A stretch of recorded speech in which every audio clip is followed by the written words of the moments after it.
What is going on, everybody? My name is Jay. This is Unplayable. You guys probably just watched me do a solo playthrough of this game, and if you haven't, then go check that out so that you can see what it plays like and kind of how to play, the gist of the game.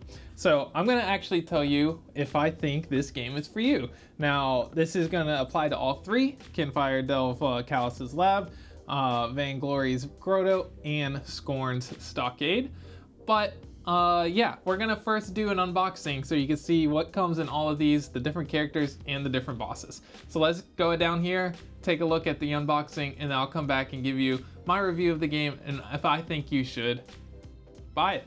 All right, I'm going to be showing you what is in the boxes of the three different Kinfire Delve boxes. So let's start with Callus's Lab. You've seen most of this, so I'm gonna do this one a little more quickly. You got the tokens here. You've got the rule book, which is well laid out, well done. It tells you everything you could possibly need to know about the game. You have the entire well deck with Callus on the back, which is cool because, as you'll see, and for the other bosses, they have different backs. So that's the well deck. You have his 4 challenges that come out with him on the board whenever he comes out at the end of the game. And these are sick because they're spot glossed cards, which is just gorgeous production. Gorgeous production. You have 3 versions of Callus, of which you randomly take at the beginning of the game.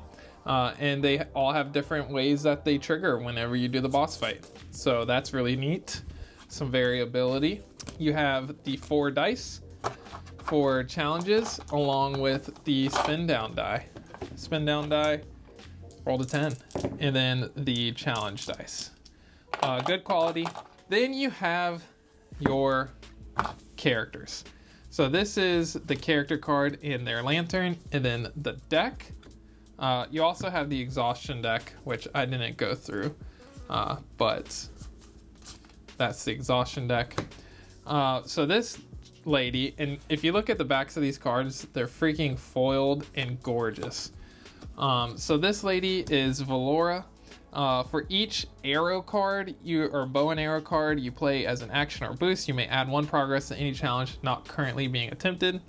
And then her lantern is do not roll this turn. X is equal to the value of 0 to 7, your choice, which is pretty sick. And then you have all of her cards, and you can see she has her special icon, like the guy that I played, which is right here. The character and his lantern, foiled cards, gorgeous graphic design, and you see here he has his special symbol for his triggers. So that is everything that comes in the Callus's Lab. Let's go ahead and take a look at the next one.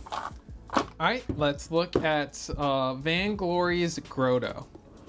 Now, I think this might be the first one that came out. You've got the same tokens. Now, to explain, one single box can hold 1 to 2 players and comes with 2 characters that are unique and the boss that's unique. You can play with up to 4 players. You just need to have a second box, so you have 2 more characters, and it plays exactly the same. So there's that. And this one is going to come with 2 unique characters and a boss.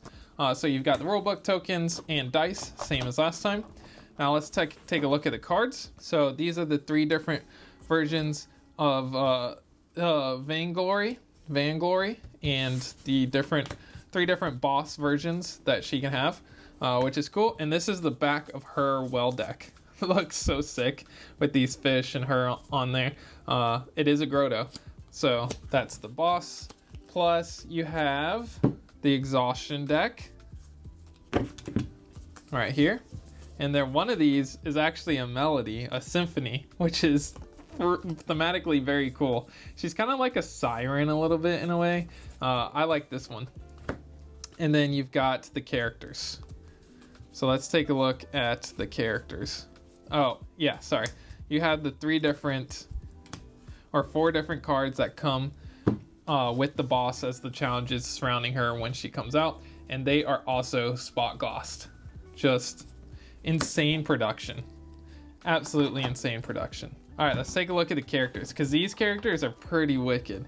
So you have this dude that has familiar as their lantern, basically. So yep, this is their cards. Look how cool this dude looks. Little familiar, backpack on, shield, and then their cards.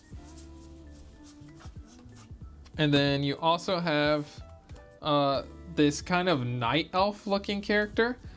Look how gorgeous, dude. The production of this game. And then the lantern and their character card. Lantern looks really cool. And then there they are there. And that is Vainglory's Grotto. I'm showing you these so that you can get a good idea of what the characters look like and which one of these you would be interested in the most if you were to just pick up one. And what the boss looks like. And last but not least, Scorn Stockade. Tokens, all the dice as usual, the rule book. Now let's take a look at these cards. I think I like the backs of this boss's deck the most. He's holding a heart. He's got a sword in his hand. The color scheme is just on point. Go through, there's some cool characters in here. That's the baddies. And then you have the characters. This dude looks sick. So this is the back of his lantern and him, and he's like a bard of destiny. So that's what he looks like. And then you have the orc, which I think is pretty cool. Oh yeah, and then down here at the bottom, you have the baddies challenges that he comes in with, and then you have the 3 different versions of the baddie. All spot class. All right, let's take a look at these. Exhaustion deck, the orc and the lantern, Nas of the Wind Strikes, and all the abilities there, and then the deck. So there you have it. That is what you can expect to see when you open one of these boxes. All right, so you got to see everything that is in these boxes, what it has to offer between the characters and the different bosses. So what do I think? And do I think this game is for you? Or who do I think this game is for? I'm gonna go ahead and say right out the gate, for the style and type of game that this is, in my opinion, the best solo experience for this type of game I've played. Now, that's saying a lot, because I think the game that I compare this most closely to is going to be Marvel Champions. So here at the beginning, I'm going to compare it a lot to Marvel Champions, and you'll kind of understand where I'm coming from. But I think I'd rather play this game solo than I would play Marvel Champions.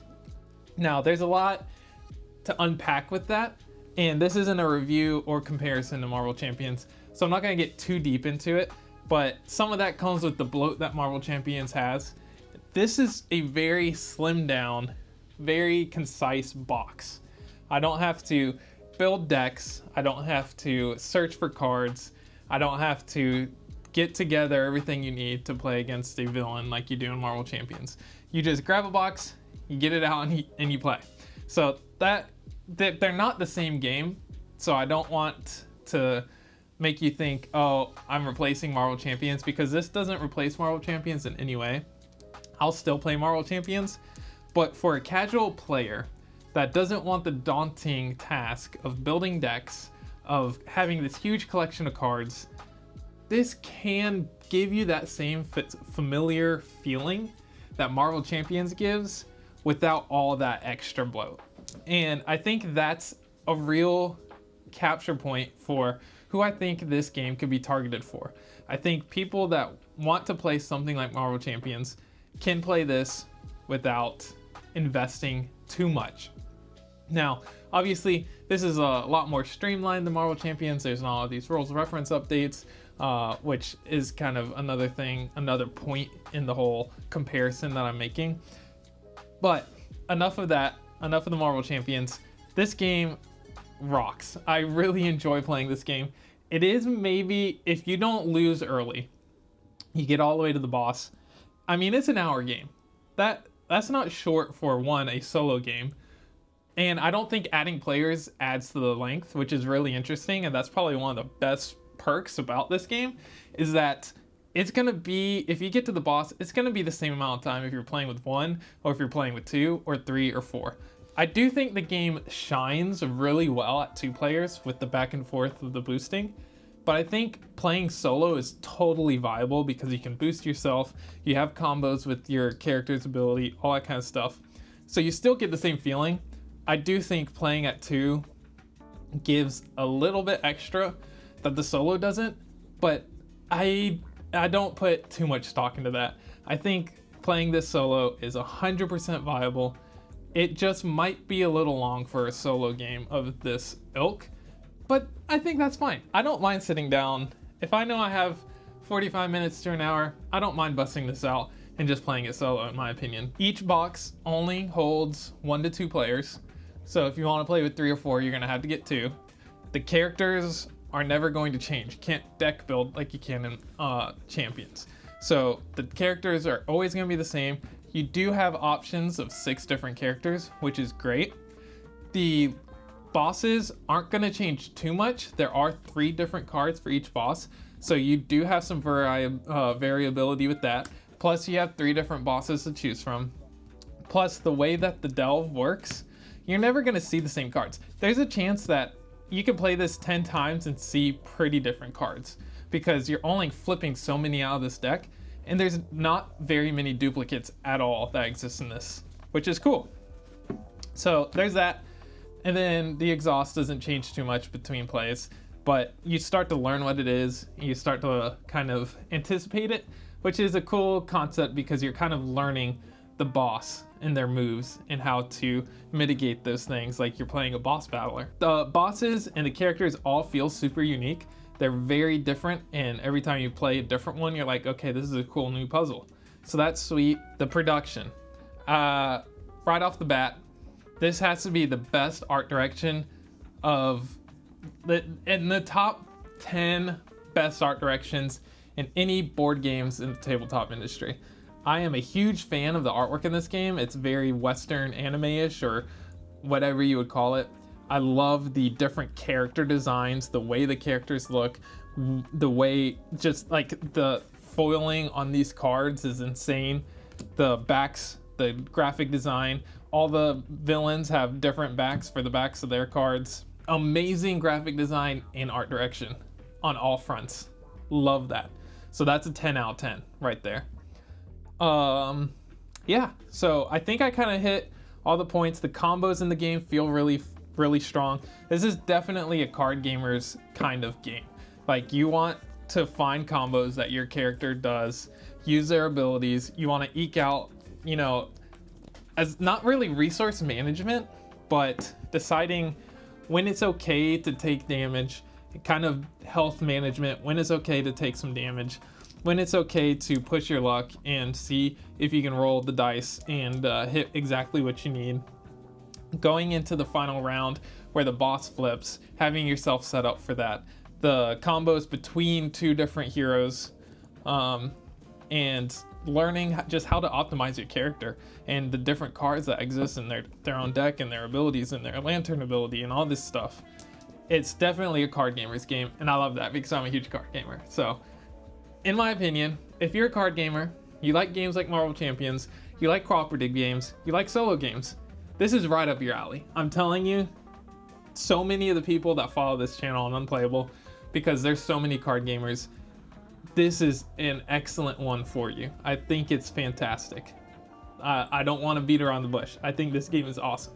So if you trust my opinion, I think you should give this one a go and see if you like it yourself, and then go from there. But I think that's it. Thank you guys so much for watching. I hope you enjoyed it, and I'll see you on the next one. Bye.